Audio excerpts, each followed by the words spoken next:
안녕하세요. 반갑습니다. 서울에노텔의 권진수입니다. 제가 요새 소개할 때 본캐와 부캐를 자주 사용하는데요. 제 본 캐릭터는 24년차 호텔리어고요. 그리고 요새 부캐들이 좀 많아졌습니다. 한 3가지 정도 되는데요. 첫 번째는 경희대학교 호텔경영학과에서 학생들을 지도하고 있고요. 두 번째는 지자체나 관광공사의 자문이나 심사 역할을 하고 있습니다. 그리고 마지막 3번째 부캐가 제가 최근에 좀 밀고 있는데요. 작가로서의 삶을 앞으로 좀 살아볼까 하고 있습니다. 그래서 제가 최근에 책을 하나 출간을 했고요. 나는 꼬마 빌딩 대신 꼬마 호텔에 투자한다 라는 책을 출간을 했습니다.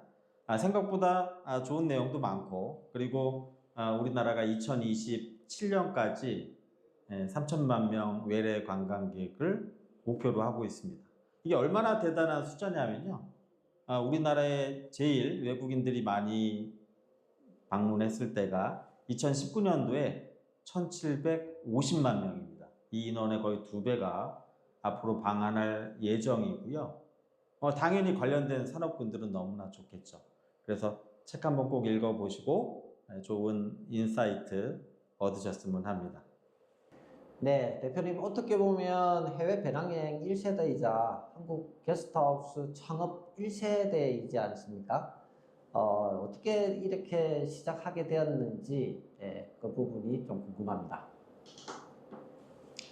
원래 모든 사람들이 그러듯이 여행을 좋아하고요. 대학교를 졸업하고 나서 한국에 게스트하우스를 오픈하고 싶었습니다. 그래서 1년 정도 여행을 갔다 왔고요. 호주, 뉴질랜드, 그리고 뭐 인도네시아 발리, 태국 등을 돌아다니면서 벤치마킹할 게스트하우스를 선정했습니다. 그리고 한국에 와서 게스트하우스를 오픈했고요. 지금은 이제 매도하고 없는데 사례를 들어드리면 5층짜리 건물이고요. 그 5층짜리 건물을 신축해서 1, 2, 3층은 제가 게스트하우스를 운영을 했고요. 4층에는 원룸을 5개 만들어서 임대하고 5층에는 제가 직접 거주했습니다. 어떻게 보면 그 20년 전에 만들었던 제 그 1호점이 아마 지금 꼬마 호텔의 효시가 아닐까 생각해 봅니다. 자, 그때가 연도로 따지면 언제쯤 되죠? 아마 2000년도 초반이었을 겁니다. 2000년도 초반. 예. 근데 그때 이제 어떻게 보면 그 배낭여행을 한참 이제 우리가 90년대부터 다녔지만 본격적으로는 2000년 초반부터 좀 많이 나갔던 것 같은데, 그때 나간다고 해서 모두 다 이제 게스트하우스를 운영할 수 있는 건 아니잖아요. 제일 우리가 고민이 이제 돈 문제인데, 예. 이제 아니 어떻게 그렇게 그 5층짜리 건물을 시작할 수 있었던 거죠? 어떻게 보면 네. 좀 부모님에게 감사해야겠죠. 그러니까 남들보다는 조금 더 혜택을 입었고요. 저희 집에 재건축할 2층짜리 양옥 건물이 하나 있었습니다. 그래서 2층짜리 건물? 네. 예. 그래서 그 건물을 어떻게 보면 재건축해서 5층짜리 건물로 만들었던 거죠. 원래는 이제 2층짜리 건물이었는데 그걸 이제 5층으로 올리고 예. 이제 어떻게 보면 게스트하우스 겸 본인도 거주하시고 그게 오피스 같은 것도 있었나요? 그렇게 되면? 오피스는 없었고요. 그러니까 어떻게 보면 지금 이제 뭐 제가 책에도 썼지만 꼬마 호텔이라는 게 어려운 개념이 아니라 내가 직접 거주하면서 임대도 하고 사업 수익도 얻을 수 있는 그런 모델을 지금은 이제 체계화됐지만 그때는 막연하게 만들어 봤던 거죠. 네. 그럼 그때 처음 시작할 때는 동네가 어디셨던 겁니까? 예, 지금 어떻게 보면은 신설동 지역이고요. 구로는 종로구 승인동입니다. 거기에는 외국인들은 많이 안 갈 것 같은데 그럼 대부분 외국인들이 좀 많이 게스트하우스 이용하셨는가요? 어때요? 아니, 그러니까 생각보다 네네.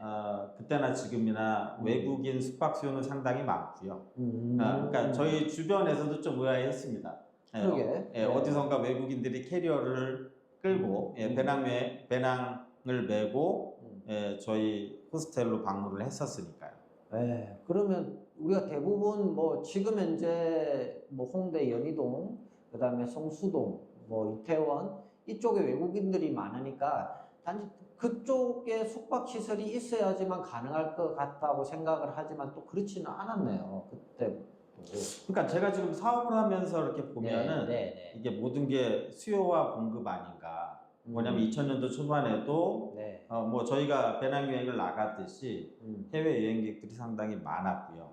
그들을 위한 숙소가 필요한데 그런 것들이 공급이 없었던 게 저희가 잘 됐던 이유였던 것 같습니다. 어떤 지역이다 하더라도 일단 그 공급 자체가 없으니까 물량이 없으니까 우리가 숙소가 없으니까 외국인들이 안심하고 호스텔 개념으로 올 수 있는 숙소가 없었는데 그걸 잘 게스트하우스, 호스텔이라는 인식을 시켜서 외국인들을 유인했던 게 주요했던 것 같은데요.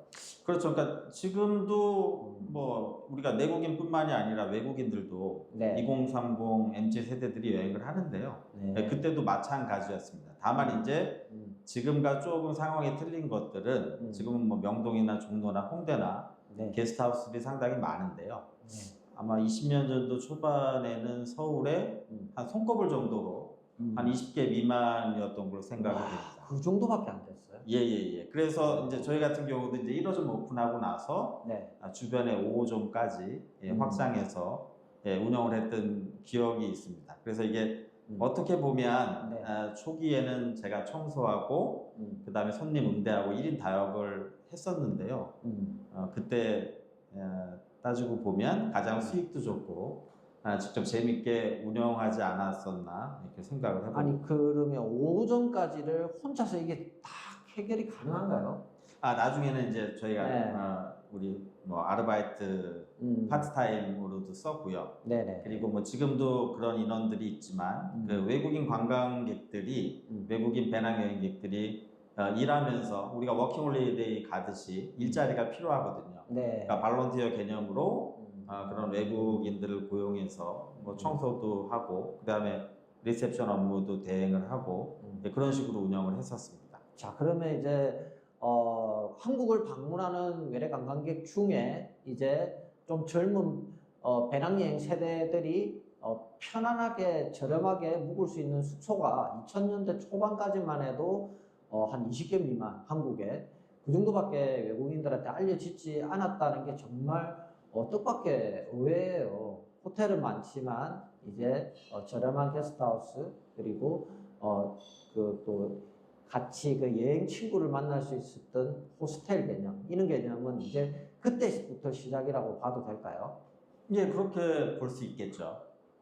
생각보다 그렇게 오래 물론 뭐 소규모로 여러 개 숙소들이 뭐 있었긴 하겠지만 우리가 그때는 그 지금 이제 아고다나 부킹닷컴 말고 뭐 호스텔 월드, 호스텔 부킹스 뭐 이런 것들이 있었는데 실제적으로 우리가 서울의 숙소를 검색을 하면 두세 페이지 넘어가지 않을 정도로 지금은 뭐 이게 뭐 몇백 개, 몇천 개를 넘어가서 어떻게 보면 첫 페이지에 들어가기도 좀 힘든 부분들이 있었는데 그때는 그런 경쟁은 없었다라고 생각이 됩니다. 뭐 요즘 뭐 전주 한옥마을도 게스트하우스가 150개 정도 된대요. 그렇죠. 서울에만 한 20, 30개 정도도 안 됐습니다.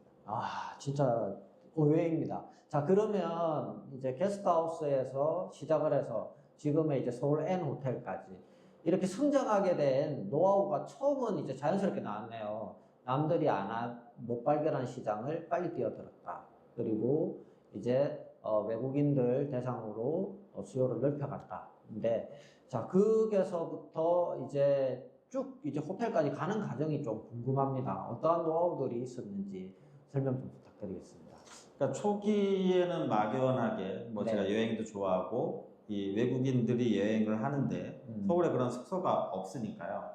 내가 요 관련된 뭐 우리가 게스트하우스라고 부르든지 뭐 백패커스라고 부르든 용어는 많지만 이런 숙소를 스테이를 운영을 해보면 잘 되겠다는 그런 생각을 했고요. 그 다음에는 뭔가 조금은 이론적으로 좀 부족한 이런 부분들이 있었습니다. 그래서 이제 사업을 먼저 하고 제가 2006년도에 경희대 호텔경영대학원에 들어가서 이제 석사하고 박사를 했는데요. 네. 그 부분이 오히려 저에게는 어떤 이론적인 배경을, 왜냐하면 이게 막연하게 사업을 하는 것과 이론적으로 호텔업에 대해서 공부도 하고 향후 전망을 좀 예측을 하다 보니까 이 사업은 되겠다.